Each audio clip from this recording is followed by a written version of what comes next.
Breaking news. A mystery unfolded at JFK Airport when a woman arrived from Tokyo carrying a passport unlike anything officials had ever seen. It listed her nationality as Teresa, a country that exists on no world map, in no history book, and in no government database. Yet the document was flawless. The biometric chip scanned perfectly, the holographic seal gleamed with precision, and the pages were filled with dozens of convincing entry and exit stamps, all from the same impossible nation. When questioned by U.S. agents, she appeared calm at first, but when told that በዓለም ላይ እንግዲህ የሌለ ፓስፖርት በዓለም የተገኘች አንዲት ኢትዮጵያዊ እህታችን እንበላትም እናታችን እንግዲህ ተሰውራለች። የት እንዳለች አይታወቅም እየተባለ ነው።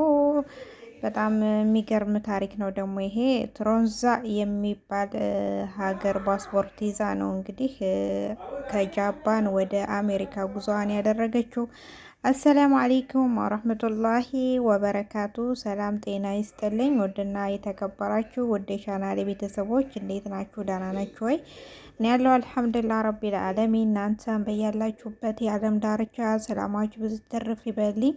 ለዚህ ቻናል አዲስ ከሆናችሁ ላይክ፣ ሰብስክራይብ፣ ሼር እያደረጋችሁ ቤተሰብ ሆኑ። ቤተሰብ የሆናችሁ ደግሞ ሼር አድርጉልኝ። ቅንነት መልካምነት አያስከፍልም። መረታው ቻናሌ በጣም ቀዝቅዞብኛልና እስኪ አንቀሳቅሱልኝ፣ አይከፈልበትም። እንግዲህ አንዲት እናታችን ወደ አሜሪካ ከጃፓን ወደ አሜሪካ ጉዞዋን ባደረገች ሰዓት አሜሪካ እንግዲህ እንደደረሰች ፓስፖርቷ ሲታይ ቱሬንዛ የሚባል ሀገር ፓስፖርትን የያዘችው። ፓስፖርቷ እንግዲህ በዓለምም ሆነ በካርታ ላይም የለም ተብሎ ውዝግብ ተፈጠረና ከዛ መጨረሻ ሴትየቱ ስትጠየቅ የት ነኝ አሁን ብላ እዛ ያሉት ስትጠይቃቸው አሁን ያለሽው አሜሪካ ነው፣ አሜሪካ ደርሻለሁ ስትላቸው አዎ ደርሰሻል። ከዛ ይሄ ምንድነው ፓስፖርቱ ምናምን ስትባል ብዙም ቴንሽን ስለሆነች እስኪ ትንሽ ትረጋጋ ተብሎ ማቆያ ክላስ አንድ ለ4 ሰዓት ከተረጋጋይ በኋላ እንጠይቃታል ብለው እንግዲህ ለ4 ሰዓት ማቆያ ክላስ አስቀምጠዋት ከዛ በኋላ ስትታይ እንግዲህ ተሰውራለች። የለችም። ኢትዮጵያዊ እናታችን ናት። እንግዲህ ወዴት እንደተሰወረች ወዴት እንደሄደች አይታወቅም። ያው በብዙ ኢቢኤስ በብዙ ሚዲያዎች እንግዲህ እየተሰራጨ ነው ያለው። ይችን እናታችን እንግዲህ ያው አሜሪካን ሀገር ደርሳ ያው እንደዚህ አይነት አጋጣሚ ስታገኝ ማለት እንደዚህ አይነት ፓስፖርቱ በዓለም የሚል በካርታ ላይ የሚል እንዴት ነው ከየት ነው ወዴት ነው የመጣሽው ስትባል ያው እንግዲህ ግራ ግብት ብሏት ወታ ጠፍታ ነው የምለው እንደኔ ማለት ነው። ግን አሜሪካን ሀገር መጥፋት በጣም ክልክል ነው። አረብ ሀገር ማለት አይደለም። አሜሪካ ሀገር በጣም ትልቅ ሀገር ነው።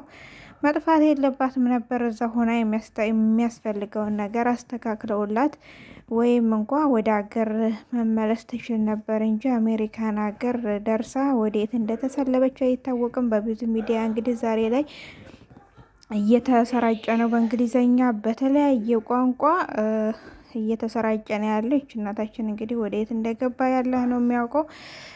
በጣም ያሳዝናል ማለት ነው።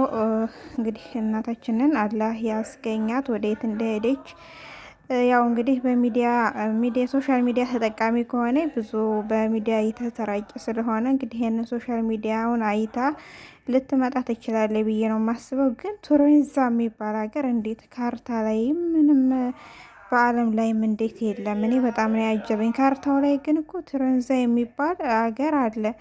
ግን እንዴት ነው ነገሩ ማለት ነው? በጣም ነው የሚገርመው። ግን እኔ የገረመኝ ማነች እናታችን እዛ ስትደርስስ